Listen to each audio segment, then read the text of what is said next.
Sure. Thank you, and thanks for the invitation. The invitation came from Steve Simpson, who I have the good fortune or bad fortune of being a fellow cyclist with him, and he asked me one day over a coffee whether we could assist on this subject, and I said sure. It's something that's obviously very topical to an industrial insurer such as ourselves.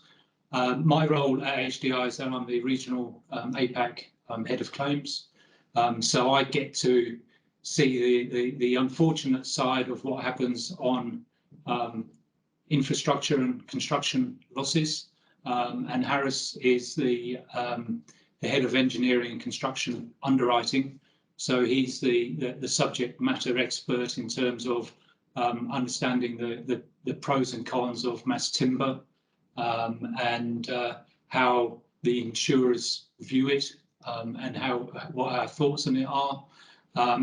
I'll let Harris do the introduction on the presentation, but we're very open to having ongoing dialogue on this subject or any other subject in the future. We see this as a potential connection between us and yourselves, and being your ear to the industry. As far as the presentation is concerned, we're obviously happy to take questions during it or at the end, because there's quite a wide range of aspects that we'll address today that hopefully will be of interest to you. So Harris, over to you. Thank you. I'd just like to raise 2 points before I get into the nuts and bolts of the presentation. One, referring to me as a subject matter expert on anything, I think is rather dangerous, a dangerous assumption. So hopefully there's enough in this presentation to convince you of that. But probably more pertinently is that, when talking about mass timber, I actually really struggled to put this presentation together, in that there's such a wide variety of topics and subtopics and points of conversation that can be had around this subject. So you'll find that this presentation is rather high level and quite broad in its context. It's intended to be, just simply because it is the first opportunity that we've had to present on this subject to this group. As David said, we're happy to take questions during the presentation or at the end. And if there's anything that in the presentation that you'd like to explore further, we're certainly more than happy to continue that conversation. So please bear with me. If you feel like perhaps the contents haven't quite hit the notes that you were hoping for, I did try and tailor this to with the understanding that it's quite a broad audience, all connected via timber in some way. But like I said, there's a lot of different rabbit holes we can go down, and understanding we've only got about 20 minutes, half an hour, it's going to be quite broad in its context. So without further delay, just in terms of the agenda, thought I'd start by setting the scene very briefly with who HDI is. Hopefully that lends enough credibility to the remainder of the presentation in terms of its contents. I thought I'd just touch on very briefly on what the insurance policy actually does, again to help set the scene as to where we as insurers are coming from. Then get into the nuts and bolts around our considerations for mass timber, provide some examples of losses, and then time for questions at the end. But as David said, if anyone has any questions, please feel free to jump in. Unfortunately, we can't actually see everyone on the screen, so ordinarily the polite thing to do is to put your hand up, but we might not necessarily be able to see the hand. So feel free to just jump in as and when. Okay, just briefly, who is HDI? For those of you who are unfamiliar with HDI, we're part of the Talanx Group. The Talanx Group is Germany's third largest insurer, and within the top 10 in Europe based on premium income. Been around for a very long time. HDI itself is a mutual organisation which was originally set up by German heavy industry to support German heavy industry, originally with regards to liability, but has broadened out and expanded significantly. History going back about 120 years. We've now got employees, over 4,500 employees, and representation in over 175 countries around the world. More specifically, with regards to mass timber, we do have representation in those regions where it is becoming more widely adopted, regions such as the UK, Europe, North America, and of course, Australia. And we can therefore draw on our global experience to help guide the underwriting locally. Okay, what the insurance policy actually does. So there's many different types of insurance products, and each one of these, in and of itself, is its own topic that we could literally spend hours rabbiting on about. For me specifically, my experience lies within the contract works material damage space, and this presentation therefore has that sort of flavour to it.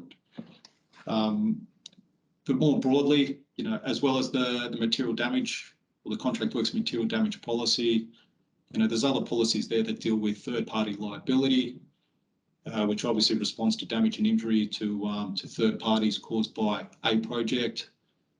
There's marine transit, which responds to damage to items during transit. There's professional indemnity, that again responds to damage, injury, and financial loss caused by deficiencies in design, and so on and so forth. But in essence, the overarching, I guess, philosophy when it comes to insurance is that it's a financial product that allows the policyholder, or who we term the insured, to essentially protect its balance sheet by transferring the risk of something going wrong to an insurer or insurers via the insurance policy. That's the fundamental premise of insurance. In order to therefore set the terms and conditions of the insurance policy, we as insurers, we need to understand the risk of something going wrong, both in terms of likelihood and in terms of consequence. What are the things that can go wrong often but don't really have a material impact? What are the things that are very unlikely to occur that potentially have a huge impact, and vice versa? So for us, in order to be able to understand the risk that we're assuming, we actually need to understand what it is that we're actually insuring. And that's one of the fundamental premises at HDI, that, across any of the products that we offer, that they're underwritten by people that have a relatively thorough and detailed knowledge of those products or of those assets.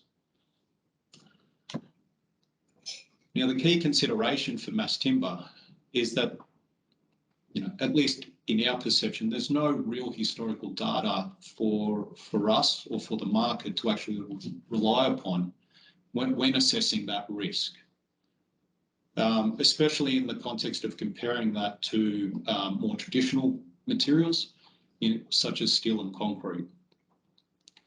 Because we don't have that historical data, because we don't have that history of things going right and, more importantly, things going wrong, we're therefore more likely to take a more conservative approach when it comes to setting the terms and conditions of a policy. And broadly speaking, that means more conservative with regards to pricing, i.e.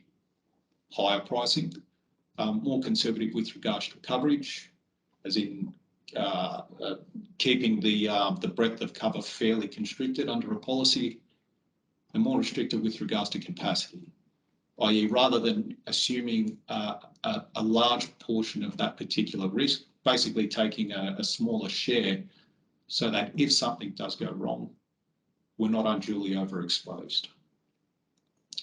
I've put a note in there about the advantages of timber, and I feel it important to caveat, basically the contents of this presentation by saying that, we as insurers, we do appreciate the advantages of timber. We're not looking to utilise the insurance policy as some sort of mechanism by which to prevent the ongoing adoption of this. There are a huge amount of benefits, especially sustainability, energy efficiency program, flexibility in design, and in particular for myself, aesthetic value. But when it comes to, in particular, setting the terms and conditions of an insurance policy, a lot of that stuff, unfortunately, isn't necessarily relevant. That, for example, the energy efficiency of a building has no real bearing on a contract works material damage policy. Of those, specific for myself, I think the aesthetic value's probably got the highest consideration, and I'll get into the reasons of why in subsequent slides.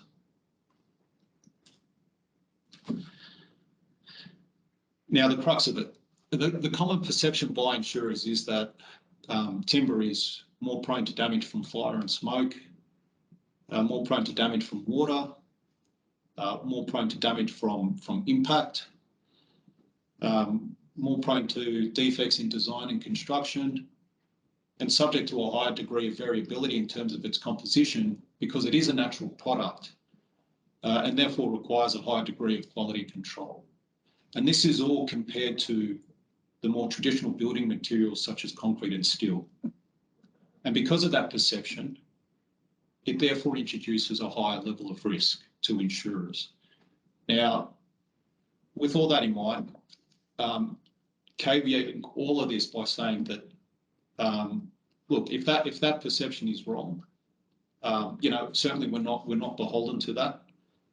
This is just our perception based on what we know at the minute.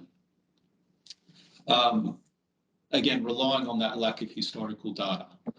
And what we're really hoping for is the opportunity to partner with industry, to perhaps turn some of those perceptions around, because until those perceptions actually change, a lot of the I guess the inherent roadblocks to a strong and supportive insurance industry are going to remain. That basically once the insurance industry comes to terms with a particular product, and this is true not just for timber, I'm talking more broadly here, that once we become more comfortable with a particular product, its adoption becomes much easier for us to understand and to support. That until these sort of negative perceptions are somewhat dealt with, there will always be an inherent level of conservatism from the insurance market. The big thing for me, everyone talks about, the risk of fire when it comes to utilising timber, and certainly not discounting that. But for me, the big thing that is often overlooked is the fact that timber is often used for its aesthetic value as much as for any other reason. That, it's beautiful. You sit in a timber office, it's a beautiful place to be. It's warm, it's inviting, and therefore it has a huge amount of value in that regard. Therefore, how it looks is just as important as how it performs.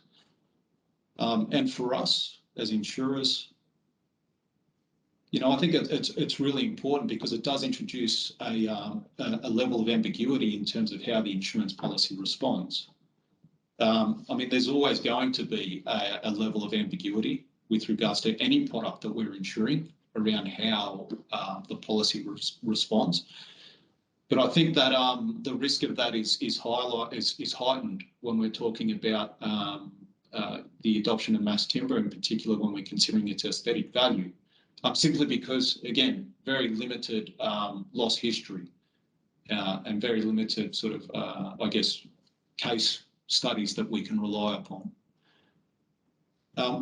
What do I mean by that?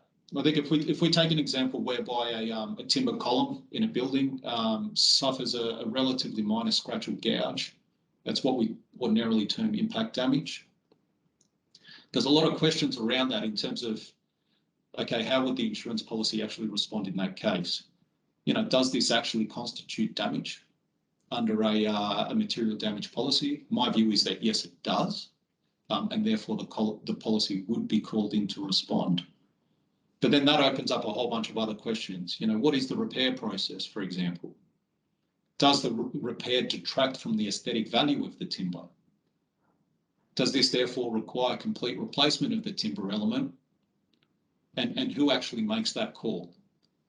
Does the project owner make the call? Does the contractor, or does the insurer?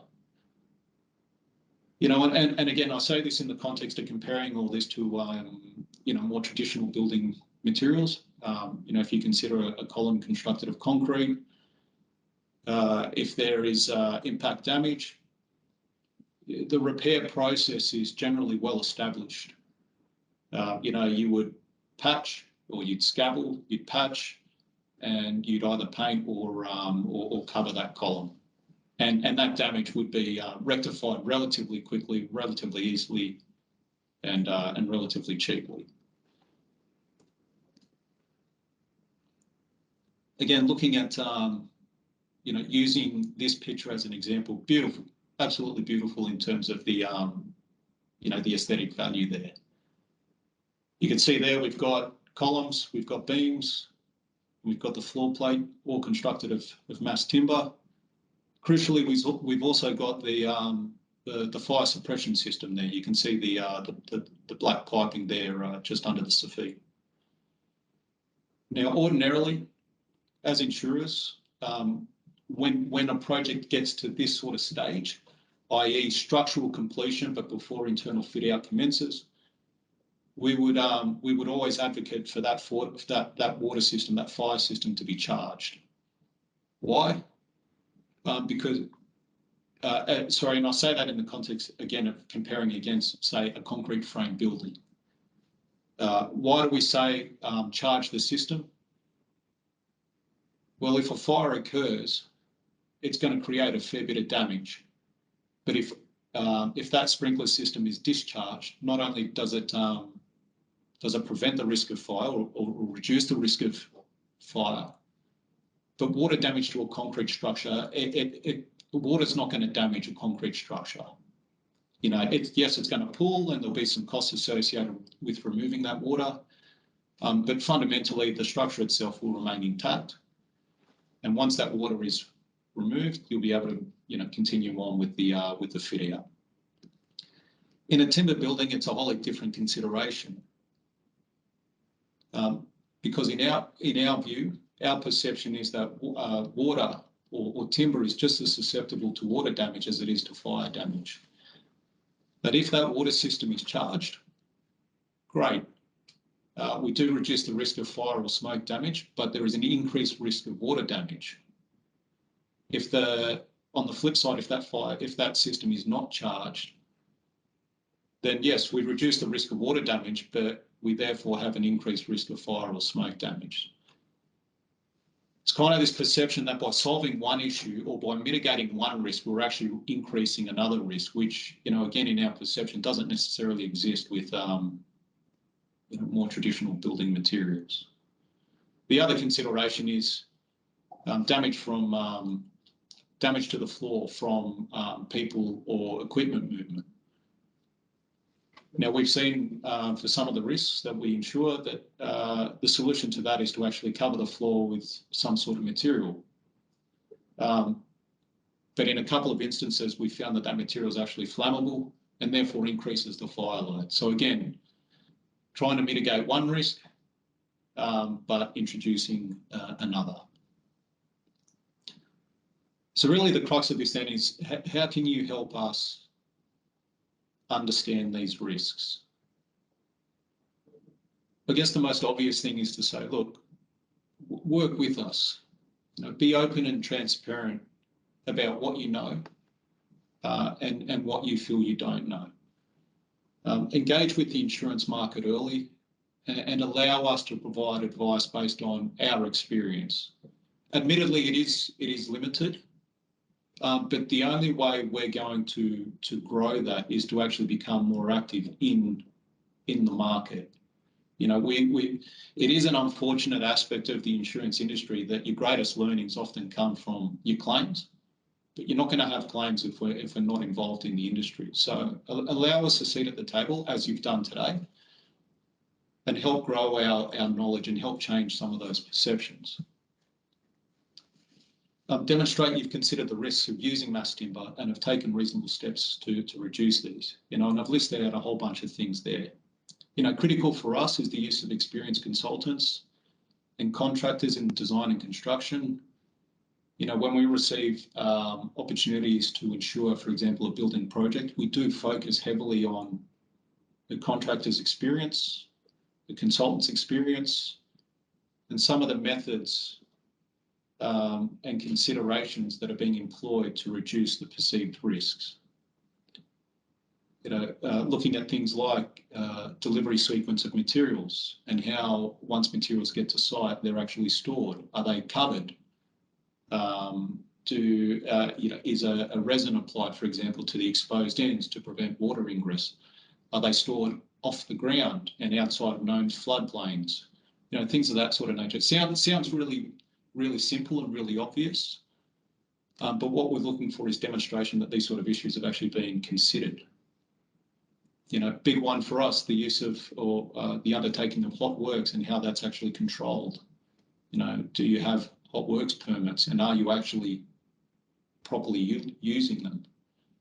Reducing ignition sources on site, again, to reduce the fire risk.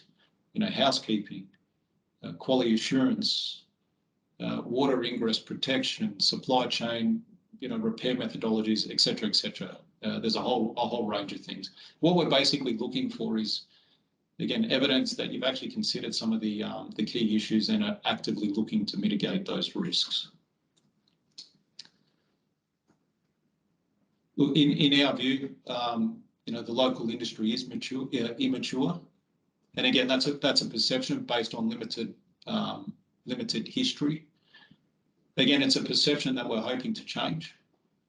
But why do we feel that way? Well, really, there's no local code of practice to actually draw upon, and therefore there isn't, I guess, a common set of, guidelines that the industry as a whole can look towards, for guidance around best practice. Therefore, what we would hope is that, you have considered, codes of practice and other guidelines from other jurisdictions where perhaps the industry is a little bit more mature. I've referenced there the UK's Joint Code of Practice on Fire Prevention on Construction Sites, Section 24. Not saying that that's perfect, but at least it's something, and it's better than having nothing. Also, manufacturers and suppliers' data sheets and guidance notes on transport, storage and installation. We've seen some that have some really good guidance notes around, on-site storage and applying resin, to exposed ends to prevent water ingress. How to store mass timber elements on site if they're not going to be installed immediately into a structure, and so on and so forth. Again, none of this is perfect, but at least demonstrating the fact that you've considered some of these issues and, are looking to implement them as and where applicable. Now the good stuff, some examples of losses. Generally speaking, when everyone thinks about mass timber, this is what they're thinking of. The whole thing going up in flames. This one, I'm sure many of you are aware. So Top Mountain Crosspoint Motorcycle Museum in Austria went up in flames in early 2021. As an avid motorcyclist, this cut pretty deep, actually, over 200 classic motorcycles gone. Unsprinkled, which for me are unbelievable that you would have such a high value building completely unsprinkled. Goes back to that earlier slide that I showed, and the interplay between managing one risk but exposing yourself to another. And my view is that if this building had been fully sprinkled, as we would advocate, that yes, there would have still been damage, but obviously this scenario, the risk of this scenario would have been significantly alleviated. In this example, I should say example 2, not example 1. but a partial loss scenario. Now, this isn't actually a real life loss. This is actually taken from a consultant's report that actually tried to address, some of the methodologies around rehabilitation of timber, the mass timber following fire and sprinkler. But this here, sort of goes back to my earlier comment around the aesthetic value of these structures. That, in this particular case, we've got a structure that's been partially damaged. If this building was intended to be utilised as an office, for example, well, structurally it's fine, but I don't think anyone's going to utilise that office space as it is there. So consideration will need to be given to, okay, what is the repair methodology there? Does the repair methodology actually reinstate the aesthetic value to its full value? If not, do we then need to think about basically replacing all of those smoke and water damage, or sorry, fire damaged elements? So a lot of unknowns there. And this one, to be honest, is probably one of the key considerations that is often overlooked. And we're talking about water damage. And again, when we compare this to more traditional methods such as, or materials such as concrete and steel, this is where we as insurers, certainly for myself, see the greatest potential, for the unknown unknowns to present themselves with regards to, an insurance policy and how it responds, and the potential risks we're assuming that we don't understand. So in this particular case, we had a building under construction. There was a rainfall event, and the site or the structure became waterlogged. Ordinarily, for let's say a concrete frame building, you'd simply squeegee the water off and away you go. But in this particular case, the water was allowed to pool, and originally there was no damage that was considered to have occurred. So the water was cleaned off, and on they went. Unfortunately, over several months, it became apparent that damage had occurred. And what we'd actually seen is that the timber had absorbed a lot of that water, and we had expansion, in particular with the floor cassettes. And that expansion of the floor cassettes had actually pushed the columns outwards. And in order to rectify that, a lot of those columns needed to be jacked back into place over several weeks. In order to do that, part of the structure had to be deconstructed. So what was originally thought to be a relatively minor issue actually turned out to be quite a major issue. And it cost about $1.5 million to remediate, which in the big scheme of things doesn't sound like a lot. But in the context of the premiums that were being charged and the potential for further damage to occur, it's actually quite a bit. And is demonstrative of a real issue that we see, whereby relatively minor events, can have quite significant consequences. And these sorts of issues, I think, are the sort of issues that, we as insurers are certainly much more cautious about, because everyone's focusing on fire, and the catastrophic losses, and that's all well understood and, always considered. But it's these sorts of issues that I think have the potential issue to cause us the greatest concern. So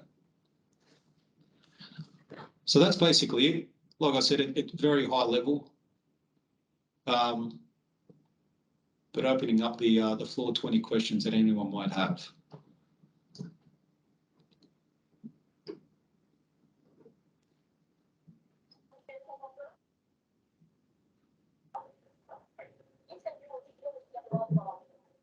We got off easy. No, All right. No. Hi, David, Clarissa Brandt from Timber Queensland. I have a couple of questions. Sure people do. Maybe I'll just kind of break the barrier. I'm just interested. when you're talking about you know, no real historical data in terms to assess risk, are you talking specifically about Australian data? Because obviously internationally there's, you know, for the last 15, 20 years, there's been mass timber construction, particularly in Europe. So does there have to be specific Australian data for Australian insurance? The quick answer is yes. I should have clarified by saying local historical data. The longer answer is that it's a bit of a hybrid. That yes, we acknowledge that there certainly has been a more widespread adoption of mass timber in Europe. So we can utilise some of that history, but understanding that we're offering, you know, an insurance policy, a local insurance policy here that's related to local conditions, local risk, etc. That it's perhaps a little bit simplistic for us to just simply say, well, there's been no history or no major history of loss in Europe, for example, therefore everything is fine locally here. On the flip side of that, so I mean that's a somewhat conservative approach. On the flip side of that as well, you know, we also need to be cautious that, you know, if our international colleagues are saying, look, it's this stuff's, you got to be careful. You know, our history has shown that, you know, it burns, it's subject to water damage, you know, potential prone to defects, etc. You know, don't touch it. That's their history as well, and we also need to consider that in the context of what the local industry is doing here too. I mean, with regards to our local history here, I mean, yes, it is quite limited, you know, but the projects that we have been involved with have all performed exceptionally well, really well, which is fantastic. But understanding that that's only really a small subset, that, you know, it's not necessarily representative of you know, potentially the industry as a whole. So sorry, that's a bit of a word salad, but yeah, I think we're influenced by what happens overseas, but environmentally, we have to look at things from a local perspective as well. The fact that, as Harris says, those claims examples aren't actually ours, because we haven't had, as Harris says, we haven't actually had claims on those policies that we've written where mass timber is involved, such as the bar that we've set in order to write the risks. So that's where one of the slides we said, you know, continue the conversation, because there's obviously something there that is an education piece that needs to be worked on for everyone. And there's the other part I was just going to mention we've focused a lot on damage, and that is probably how it's natural to see damage and the damage claim itself, what we would go and look at. But in the majority of these case scenarios, it's under a construction policy, and the debate for us would be if it's a mass timber loss as opposed to more traditional material being used, is the delayed startup, the business interruption or the delayed startup loss greater because it's mass timber, or less because it's mass timber that's being involved? And that's that secondary part of the claim that we have to look at in the consideration of the whole of the whole risk. We've got two more hands on that. Alistair, do you want to go next? Thanks, Mohammed. Yeah, no, thanks for the presentation. Look, it was certainly interesting what you were putting to us, and you did mention a second ago that HDI perhaps haven't done a lot of mass timber buildings here in Australia as yet. There have obviously been, as Clarissa pointed out, globally, lots of mass timber, thousands and thousands done around the world. But we've done quite a lot here in Australia as well, certainly dozens of major timber. And Karl Heinz will probably speak to this and shortly. I hope to handball to him on it. But a lot of the perceptions that you've sort of put up before may be concerns within your own company, but certainly they've been addressed with a lot of other insurance companies, and Wood Solutions is happy to work with you guys if you want to talk about some of those specific perceptions. I threw in the chat sort of section just a couple of guides that have been prepared specifically around dealing with fire during construction and also dealing with water management on site. So some of those which you point out are major considerations which we understand. We've certainly got documentation on. I do recall the Wood Solutions mid-rise team did spend a lot of time with the insurance sector, trying to bring them on board, because we recognise that was certainly an impediment at the time. So I think there are companies out there that are quite comfortable in doing mass timber buildings in Australia. But just wanted to make those comments and point people to that information in the chat. But probably be interested in hearing Karl Heinz's view, having done quite a number of these through Lend-Lease, and what he found. Yeah, thanks, Alistair. Yeah, and thank you for the presentation and the let's call it sharing your concerns, and providing the invitation to the wider audience as well, because I think it is. And a few years ago, I've been doing a bit of work in my previous role with specifically with your colleagues in the US from AXA XL. Raising the same and similar issues and concern. There is a bit of a knowledge gap, actually, on both sides. Right? Yeah. If we can talk about sides here, which is probably not appropriate, but there's no knowledge gap for the industry to understand how insurance works, and for the insurers to understand actually what are the capabilities and the competencies required. So I think there's a piece of work we all should do together. And I refer to previous work with AXA XL.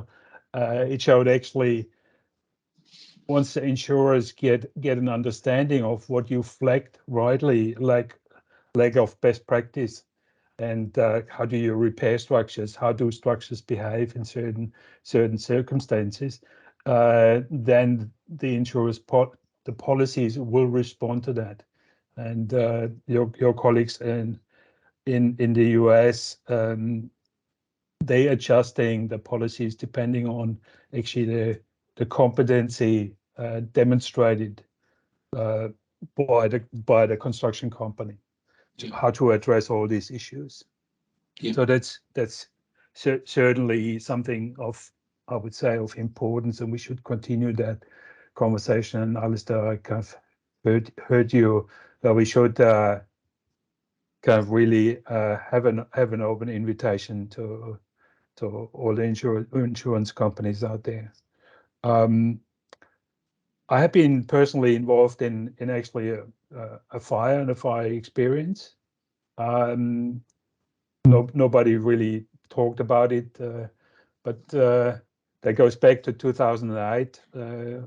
Back then, the tallest mass timber structure, residential mass timber structure, or CLT structure, in the UK. And timber does behave differently what we assume timber is doing, and that's just a bit of a warning sign that we should not tap too easily in this kind of perception that once they've got a timber structure, it will burn down to the ground immediately, because it's a fact timber burns, but we have to really understand in more detail the specific response to fire. It never starts actually with the timber structure. So yeah, happy to join Alistair here and join the conversation with the insurers. Yeah, that's great, and thank you to you both for your comments. And in particular, Alistair, talking about our perceptions, fully prepared to sit here and say, look, our perceptions are wrong. And if that's the case, so be it. Again, yeah, I'm almost certain that every single person on this call and in this room as well is far more educated when it comes to the risks associated with the use of timber than ourselves. Again, coming from our relative lack of inexperience in the local market here, you know, we're a conservative bunch. And if you can help change the perceptions that we have around timber, well, then that's a really great outcome for all parties involved. A lot of that will come from just getting more involved in the projects that are coming up, and that will obviously take time. It's kind of like a chicken and egg scenario, but the starting point will be, well, you know, if we can overturn some of those perceptions, or at least soften some of them, I think that's a really good pathway to, you know, to removing a lot of the roadblocks that the insurance industry has with regards to, you know, the adoption of mass timber and therefore the quality of the insurance products that you're actually able to get. So yeah, because I'm not going to sit here and suggest that we've got it right. You know, sounds like, well, you know, the perception is that we've got it wrong, and that's fine. That's okay. That's what we're all about. You know, ongoing engagement, ongoing education, ongoing learning. So yeah. I certainly wasn't suggesting that. I mean, the things you identified were absolutely correct. But like insurance, it's all about managing risk. So it's understanding what the reality of the risk is. And Karl Heinz's comment, particularly around competency of your people on site, is definitely a key one in all of those. Yeah. And it's also opportunity. I mean, I don't think how many of mass timber risks you've actually had. It doesn't. Yeah. I mean, a dozen's not a lot. Yeah. And there's a lot of areas where actually using this form of system actually really reduces a whole lot of risks, which concrete and steel buildings have and timber ones don't. So it's about understanding the benefits of all the different types of construction. Of course. Yeah.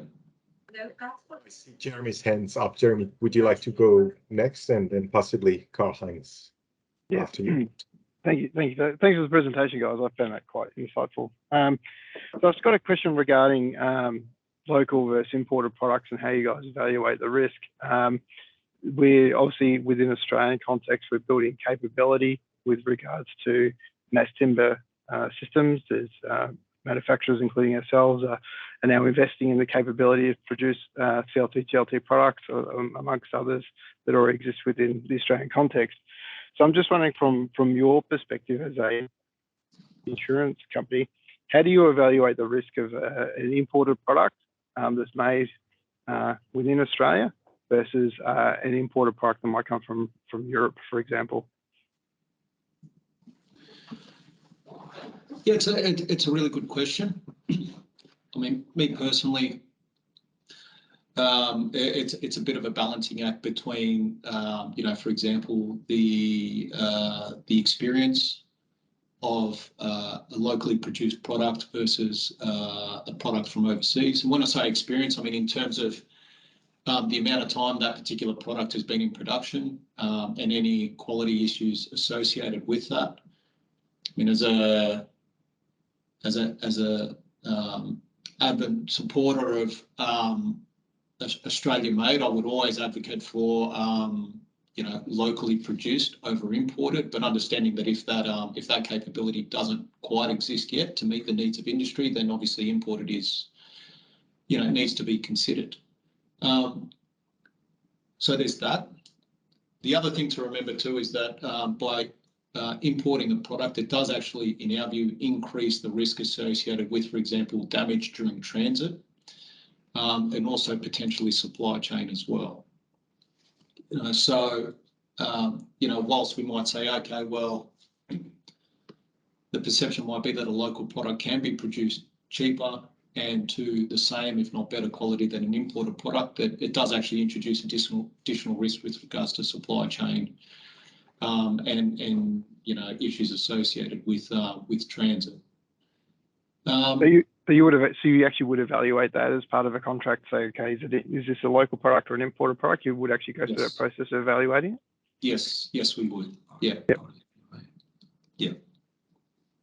Yeah. There's quite a wide variety of considerations. Everything from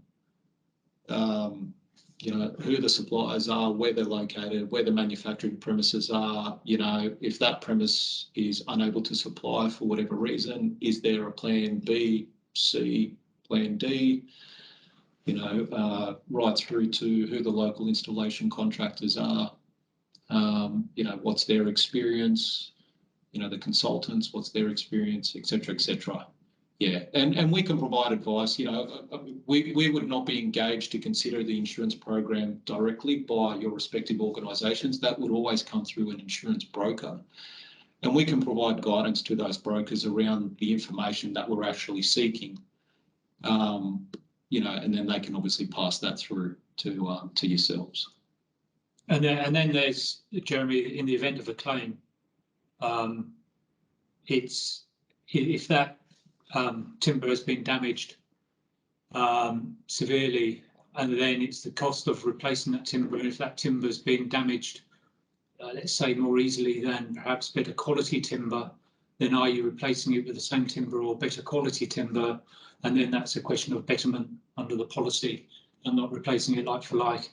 So there's additional issues beyond that as well. Great. All right. Thanks for the insight, guys. Okay. Carl's next, I think. Thank you. It's always interesting to listen to insurers, how they unpack the risk. Yeah. Is that a positive or a negative, Karl-Heinz? I actually see it a very positive because very often people in the construction industry have got a very linear thinking, and so I like the way. At the same time, it shows actually it's not only the construction, the execution of building. So the risk and all the aspects which need to be looked at spanning across the whole project life cycle. Yeah. And even into the space of call it after completion. So once a building is occupied, and that's where I understood again from your colleagues in the US, there is an ongoing risk. Whilst the kind of fire during construction is nil, but water damage during occupancy is still existing. Yeah. And that's certainly a concern. And so this is, we have to be conscious about it. It's not only material related, it's design related, it's process related. It's process, in this case, quality assurance process is certainly one which needs to be documented and finding its way into best practice guides. That would kind of, you know, give you the answer, because in a way I could respond to your examples of kind of, you know, rectifying columns from a damage perspective. I would send you to Japan to look at temples kind of 1400 years old, how you can do that, but it's not documented. So therefore I understand your concern. Yeah, and for us too, Karl-Heinz, it's, I mean, the difficulty for insurers is that, you know, at the end of the day, we're not building these structures, you know. Yeah. We're insuring them, but we can't possibly be across, and nor do we want to be perfectly honest, across every potential iteration of what could potentially go wrong across every risk that we write. It'd send us mad. Well, you wouldn't write it.